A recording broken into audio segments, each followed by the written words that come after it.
the way I put it, but to take care of their people. I think in a way that the Grammys don't, I think is admirable. I think it's wonderful. Yeah, I think what John is trying to say is the fact that they are more than just an award program. That they are actually involved. Totally. Right, they're involved with your people, and as you said, and as you said, Jan, they have outreach programs, and they're active and proactive within the Native American community, and I think that's right. That's, and then I know that, a few things on that subject, seeing how we opened it up. I didn't want to give the wrong impression. The Grammys has a program called Music Cares, and the Grammys has done quite a bit philanthropy too. I think a lot of organizations have, but I think I get your point. Your point is for the Native American communities. The NAMIs is definitely. I don't really see other I've won other awards. I've won awards from. And I've been nominated even up as far into Canada for Indigenous music award programs. I've also won awards from non-Indigenous music programs, so mainstream awards. But I can say that the NAMIs is the only one out of all the places that I've, been affiliated with recognition that really does do really, they put their heart back into the community. And not only that, when you go back for the award show, if you guys have never been, I really recommend you go, because when you go back there, it's like one big tribe. It's like one big family's there, and you can feel that love, So that's really great. And then for a lot of artists, for a lot of emerging artists, they really provide a platform for these emerging artists from all over the country that gives them exposure to help take their career. These are struggling independent artists, and they receive a nomination at the NAMIs, and they have a chance to, some of them have a chance to perform there, or else their music gets chosen for a compilation, and they get this greater exposure. And now they're able to go out and perform more and take care of their families more. So I guess there's probably an indirect, positive impact to these Native American communities that these artists are from. So I just think it's great. Yeah, I'm very honored. Very honored. All that said, it's not really about the statue. Never has been. Exactly. It's always about just being part of it.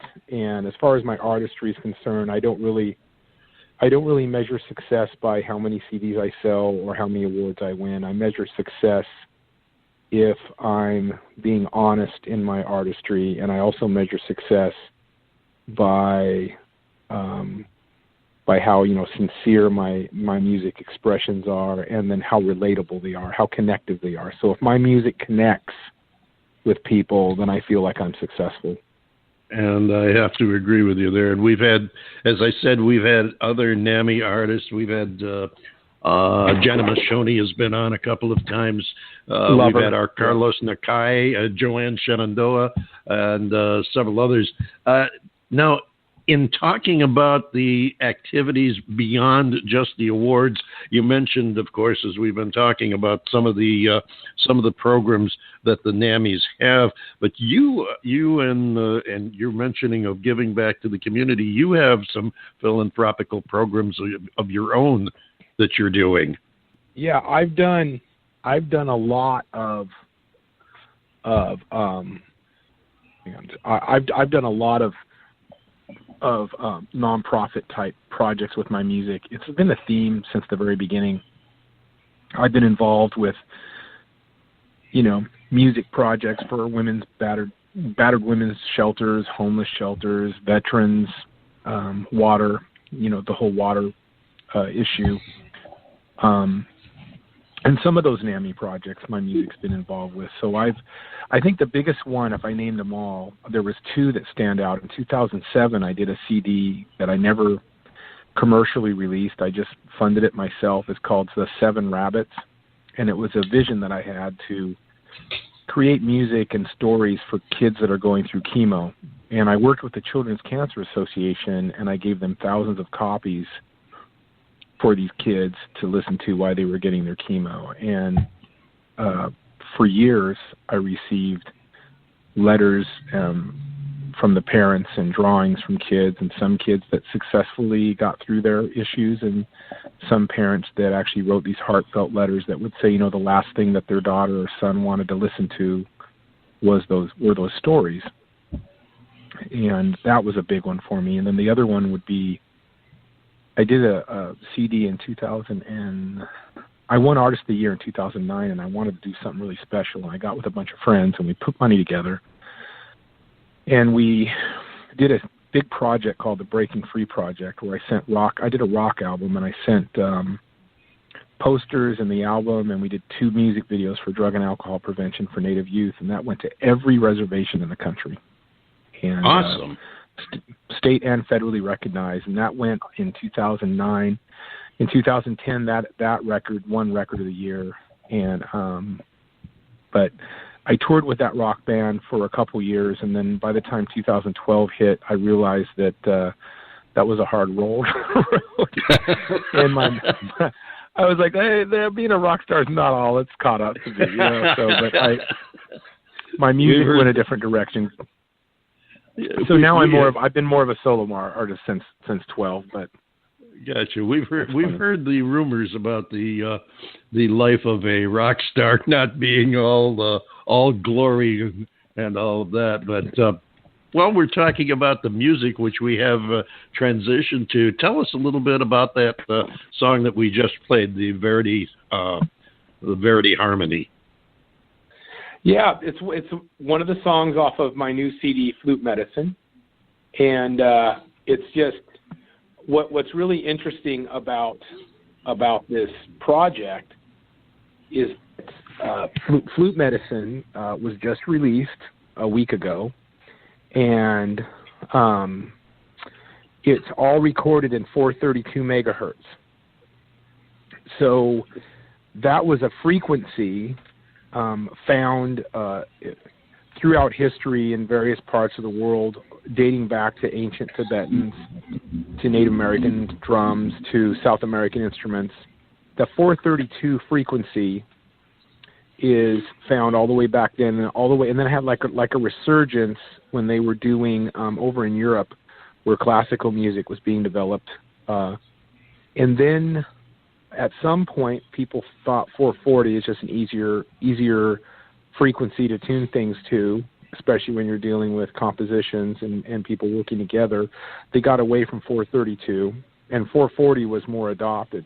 But 440 is what you find today in most music, 440 hertz. It's a frequency. Okay. And so 432, there's been like this big movement, and there's books written about it, about how it has natural healing properties, depending on the part of the world that is looking at it. Some parts of the world believe that it's in line with their chakras and things like that.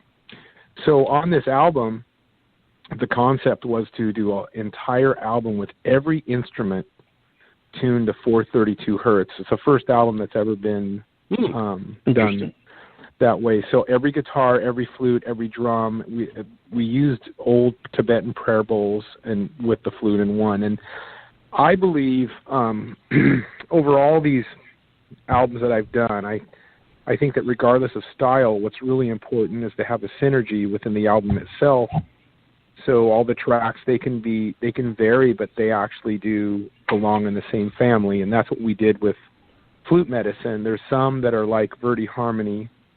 There's some that we just heard with the guitar and folk, and then there's some that have more native drums that are more primal and indigenous sounding, but they're all in the same feeling, in the same expression. So it does travel.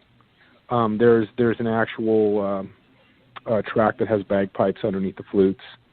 There's like I said, Tibetan prayer bowls. There's Middle Eastern drums. There's Japanese drums, percussion with the flute. So it's just a very beautiful album. I believe that it is probably definitely the most healing feeling of any music I've ever made. Wow. I'm really honored to be part of the album. Well, we're honored that you are sharing with us. And the name of that album again is, what was it? Flute Medicine. Flute Medicine. Okay. I want to really, be sure Go ahead. I'm sorry. Oh, I was just going to say, I really want to be sure that our listeners get a chance to write that down, but go ahead. What that represents to me is that, as an artist and a human being, I receive medicine from many different things. To me, water is medicine. Water. When I drink water, I feel like I'm intaking some medicine, purifying my body. Sure. So I think we have medicine from many different places. But for me as an artist and as a musician, where I started my musical journey as a professional recording artist was with Native American flute. I've done 22 albums. I've done all these different genres, and I've done things that are very, very, like I say, all the way from rock to different genres and different styles. But for me, that flute has really been my medicine. And so coming back to it with this new frequency, revisiting that, it just felt so natural. And it's a very sincere expression of who I am. It's not contrived. I'm not trying to sell a CD or market it to a certain group. You know what I mean? Even though I do have a kind of a funny story for you. So I go over to this is hilarious, guys. So I go over to Jamaica and I play a lot. I've been over there 4 years in a row. And I go over there and I jam with these Rasta bands and I bring my Native American flutes. And so I played in Jamaica almost every year. So I come back from Jamaica, I think it was about a year ago, my last trip, or less than a year ago. And I tell the High Spirits, Odell Borg, who owns High Spirits, he owns the flute line, but he also owns a music production company, which is who I partnered with to do my last 4 releases. And I tell Odell, I say, hey, brother, you've got to hear the Native American flute with reggae music, man. I tell him it is the most amazing thing. and he said, well, what do you want your next album to be anyway? He goes, we're going to do another album soon. I said, let's do it. Let's do all reggae, like serious Bob Marley type reggae, and have the flute out there. So he goes, all right, man, let me do some research and I'll get back to you. So about 2 weeks go by, he calls me up, and he's real dry on the conversation. He's like, hey, Jan. I said, hey, how's it going? He goes, well, we've done our market research, and he goes, the market for Native American flute music is very, very small. It's one of the smallest markets in music, for people. And the market with reggae music in general is very specialized. Not everybody likes it. So we've done some computations, and if you do a Native American flute reggae CD, we might make double digits on the sales. Do you still want to do it? He said. I think it would be awesome. I think it would be great too. I love the concept. Hey, I'll tell you what. I didn't do it. If you ever do that, you sure and let us know, because you've got at least one stage for it, and we can guarantee you a couple of sales. Well, here's the thing: is there's a song on. I did sneak one in because on Flute Medicine, and darn it, I wish I would have gave you this track. But on Flute Medicine, there's a song called "One Love," and it's reggae with flute. So I have it on the. So it's there, but I recorded a song. I will definitely have to look up that track, or if you have it handy and want to drop me an email on it, I would love to hear that. We are going to your next track, which is another special track. I find it very special, and I can speak to the therapeutic feelings and powers of your music, because I have found native flute music. I've just used it so much over the years. For stress, sometimes just to kick back and relax and turn off the outside world. So I can speak to the therapeutic values of the music as you refer. Tell us now about this next track we're going to play, which is the Sarah McLachlan cover, "Arms of an Angel." Yeah, this was a beautiful. It was right when I was done recording Flute Medicine. I just had this.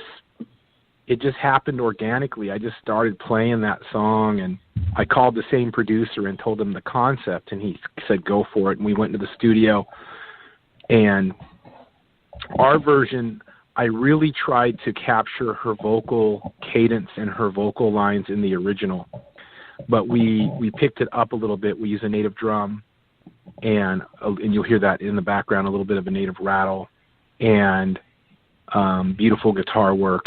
And it's just, it's just healing for me. I hope everybody likes it. I'm going to go ahead and send you "One Love" as we're talking, just so you can have that that reggae track, okay?